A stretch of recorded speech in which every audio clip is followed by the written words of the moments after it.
Вы смотрите итоговый выпуск новостей о самых заметных событиях пятницы 19 ноября. Вы узнаете из материалов наших корреспондентов. В студии Валерия Наумова. Здравствуйте. Коротко о главных темах. Более 12 миллиардов рублей. Федеральный центр поддержит проекты «Территория опережающего развития Якутия».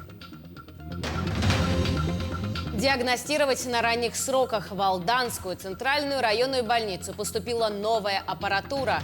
Расскажем об этом подробнее.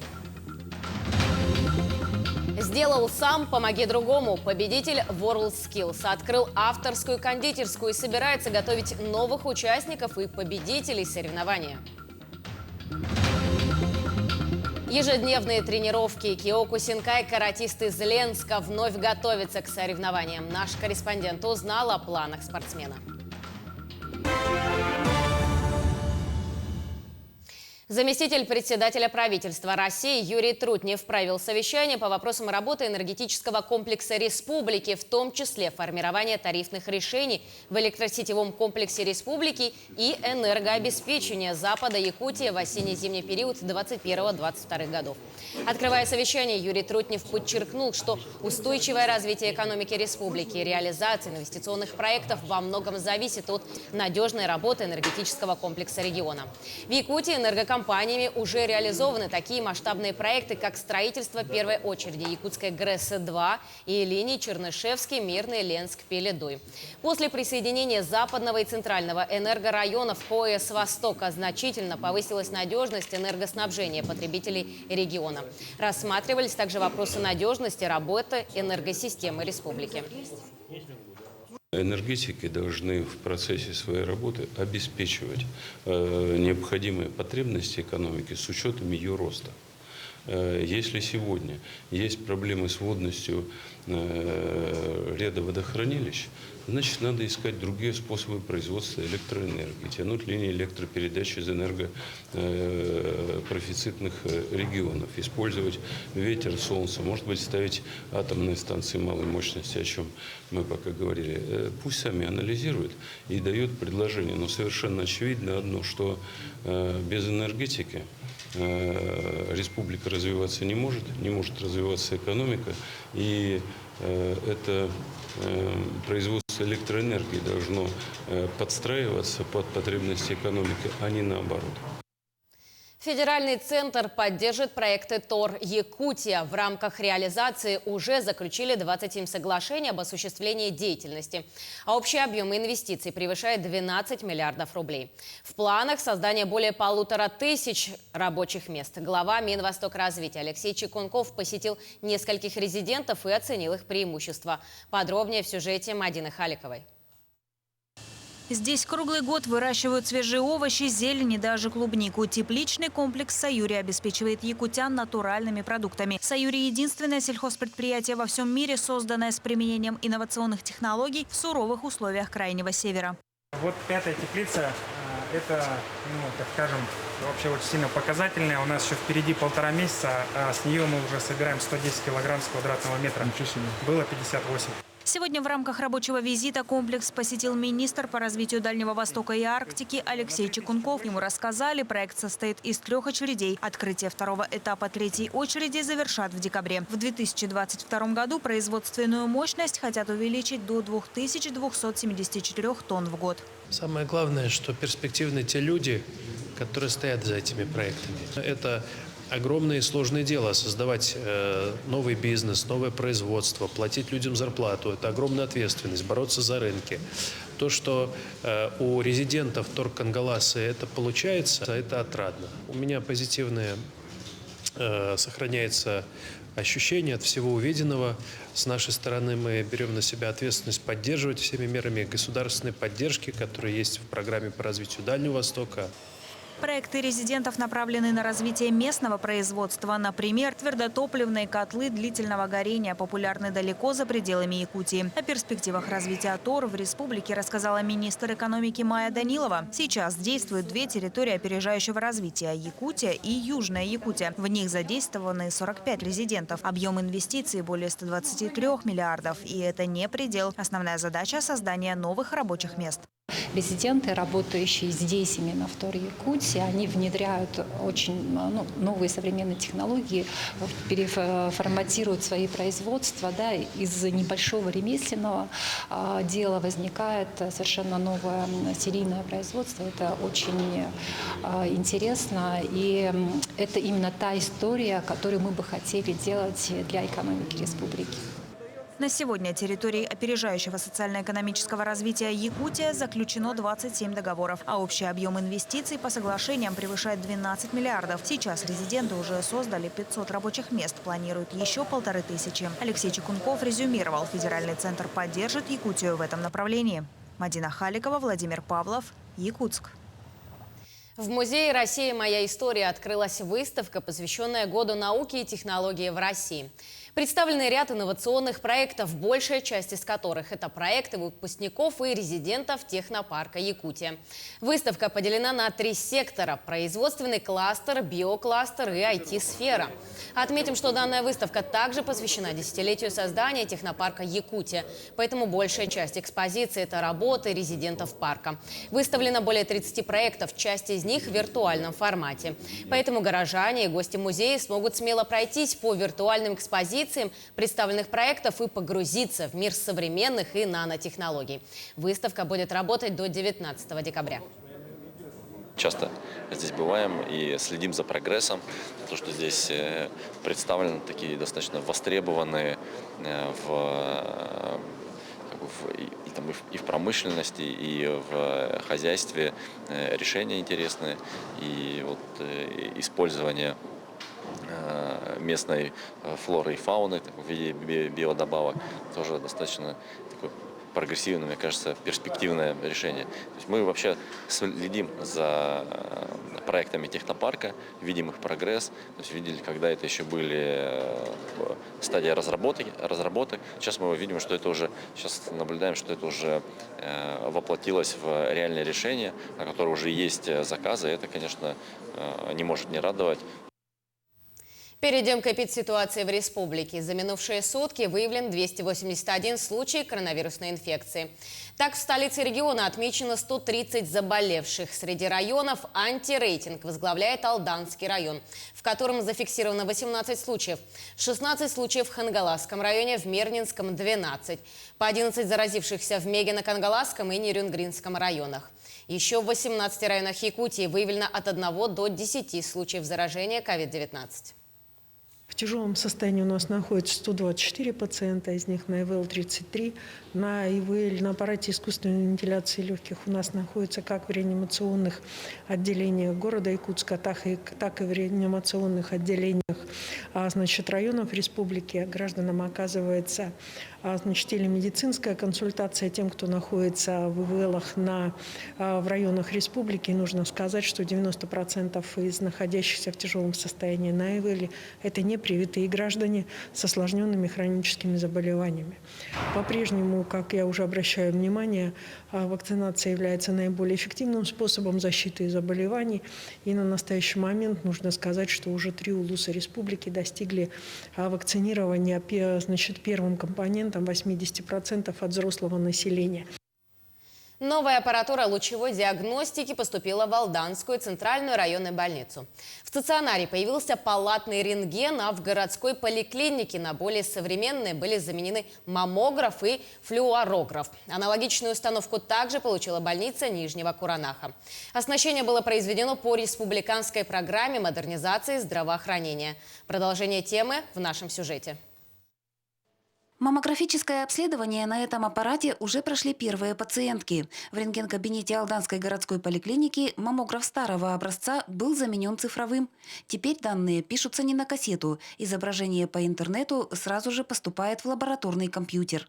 Ежедневно маммографию проходят порядка 10 женщин.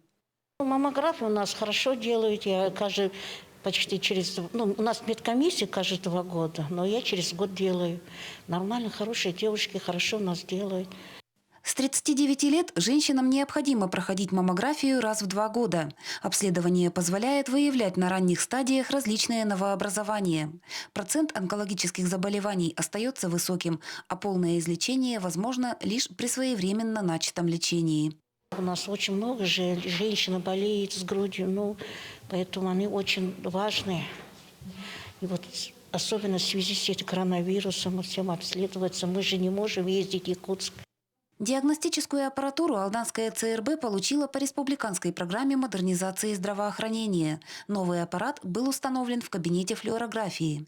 Данное обследование каждый человек должен проходить не реже 1 раза в год. Врачи отмечают, что большой процент серьезных заболеваний обнаруживается как раз при прохождении профилактических осмотров.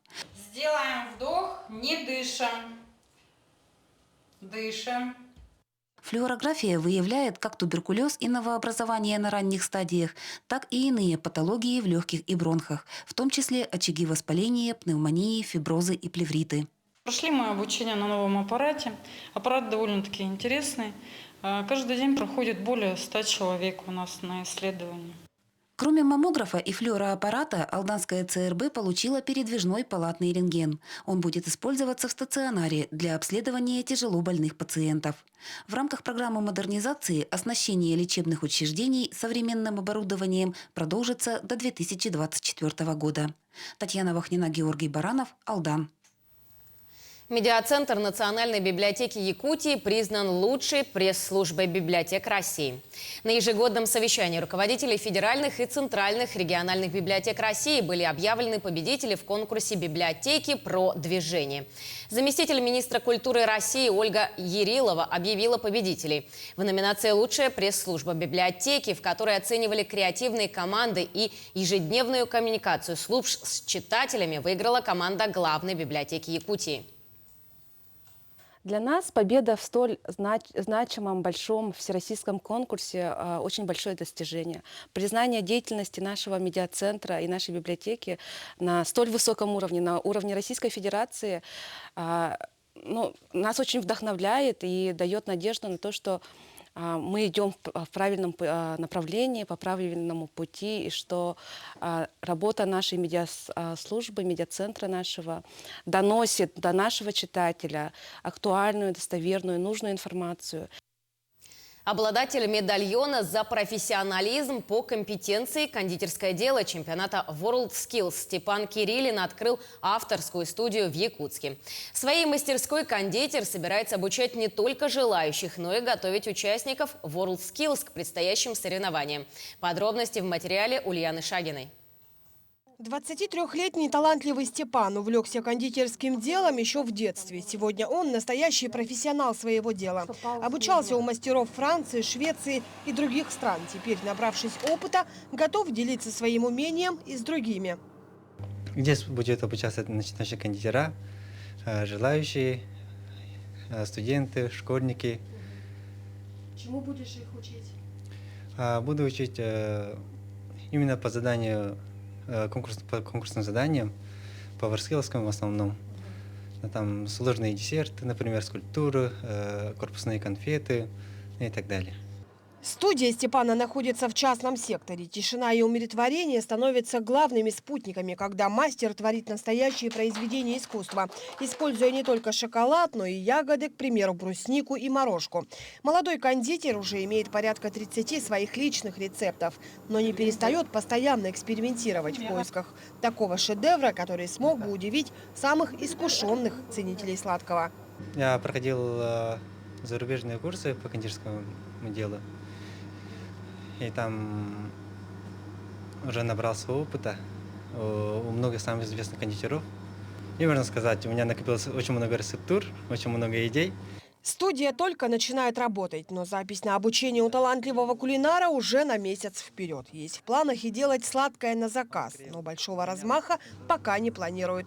Отличие мастерской от промышленной кондитерской пекарни как раз-таки в том, что здесь упор делают именно на обучение.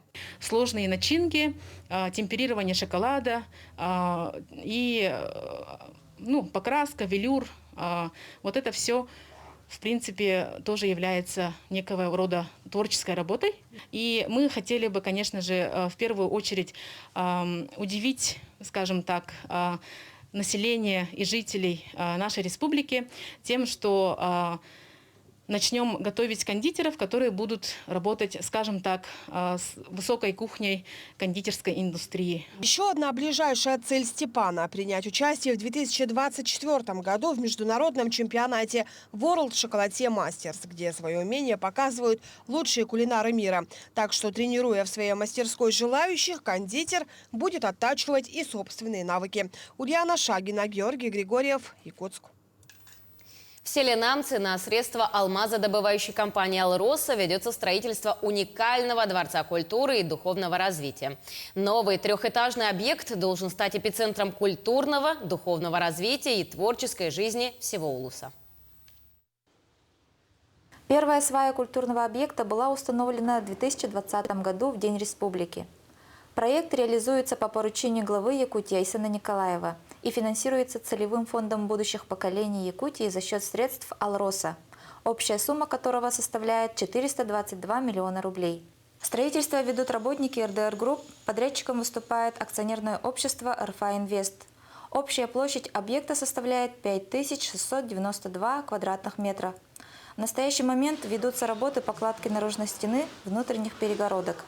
Заключен договор на устройство вентилируемого фасада. И также ведутся работы по заказу материалов на следующий год. На объем выполняемых работ 2021 года весь материал закуплен. Значимость будущего Дворца культуры и духовного развития для жителей Улуса неоценим, поскольку в настоящее время культурные учреждения, как библиотека, музей, клуб, отдел ЗАГСа размещаются в ветхих аварийных деревянных домах. Надеемся, что отдел ЗАГС тоже приобретет условия для работы в хороших условиях.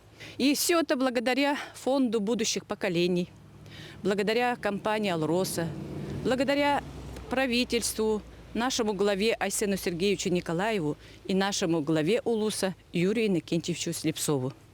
Мы с радостью и с нетерпением ждем ввода дворца в строй. Как заметили, объект имеет в плане сложную архитектурную форму. Вот этот банкетный зал имеет форму урасы. И вот этот дизайн-проект сейчас делается. И в этом национальном стиле будет такой колоритный и красивый объект. Ну, я как сказал, здесь такой культурный, как сказать, микс. Много объектов, которые объединятся в одном объекте. Глава Намского Улуса Юрий Слепцов отметил, что строительство Дворца культуры и духовного развития является воплощением в жизнь давней мечты жителей всего Улуса. По прилегающей территории, вот с этой стороны у нас планируется строительство национально-культурного стиля, объекты, это балаган и так далее. Тут у нас есть предприниматели, занимающиеся этим направлением, и эта территория в целом будет под национальную культуру. В настоящий момент готовность работы составляет 45%. Объект планируется ввести в эксплуатацию осенью 2022 года к юбилею Максима Кировича Амосова и столетию автономии республики. Это станет еще одним замечательным подарком «Алроса» всем жителям республики. Напомним, за последние 11 лет «Алроса» направила через целевой фонд будущих поколений на строительство социальных объектов в Якутии свыше 7 миллиардов рублей. Нюргияна Романова, Иннокентий Кривошапкин, НВК «Саха», Намский Улус. Национальная издательская компания «Битчик» в этом году отмечает круглую дату. Со дня образования им исполнилось 95 лет. Юбилейные мероприятия начались с лета этого года. Датой образования издательства считается 3 июля. И вот, начиная с этого дня, в столице региона проходят юбилейные мероприятия. Сегодня в здании Театра эстрады проходит официальное мероприятие юбилейного года. Сейчас там работает мой коллега Дмитрий Тымыров. Он готов нам рассказать о достижениях якутского издательства за эти 95 лет. Коллеги, добрый вечер. Сейчас мы находимся в одном из залов Театра эстрады, где проходит официальное мероприятие, юбилейное мероприятие издательского дома «Битчик». Сейчас он, конечно, называется по-другому «Аяр». Этот издательский дом ежегодно выпускает более 300 изданий книг. Это не только детская литература, научно-просветительское издание и общественно-политическое. В целом за это 95-летнюю историю становления этого издательского дома трудились здесь несколько сотен человек. Это историческое событие, и эти люди, которые связаны с этим издательским домом, представлены на этом стенде. Здесь представлены ветераны, которые внесли свой непосильный вклад в становление этого издательского дома. Ну а более подробно о достижениях этого дома сегодня нам во время пресс-подхода рассказал генеральный директор. Давайте послушаем, какие достижения имеет сегодня издательский дом Бичика, а ныне Аяр. Расскажите нам, какие самые громкие и большие достижения у вашего издательского дома? У нас очень много достижений. В этом юбилейном году мы удостоились статуэтки «Ревизор». Это мы стали лауреатами профессионального конкурса «Ревизор». Вот это самая высокая оценка для российских издателей. Это своеобразный Оскар, своеобразный книжный Оскар. И вот на 10-м юбилейном конкурсе мы стали лауреатами в номинации «Инновационный книжный проект». Это самое большое достижение, поскольку там оценивают действительно профессионалы высокого дела, издательского дела и эксперты, ученые, библиотека книжного дела. Расскажите, вот сегодня встречает 95-й юбилей, да? Сколько у вас человек трудится и вообще сколько книг вы издаете за год? И на каких языках? В данное время у нас работает 60 сотрудников. Я благодарен своему коллективу, очень дружному, креативному. И вот благодаря именно их труду, их креативности мы достигаем много успехов, да, побеждаем на различных международных, российских книжных выставках. Да.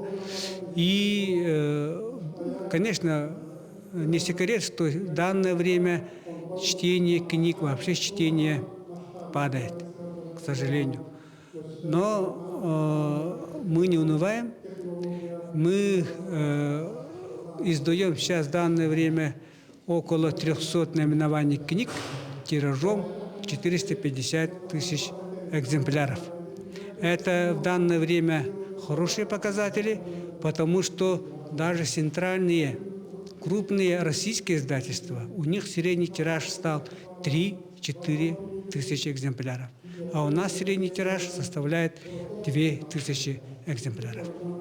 Ну а более подробно о становлении этого издательского дома мы будем рассказывать в последующих выпусках новостей. На этом у меня пока все. Коллеги, передаю вам слово.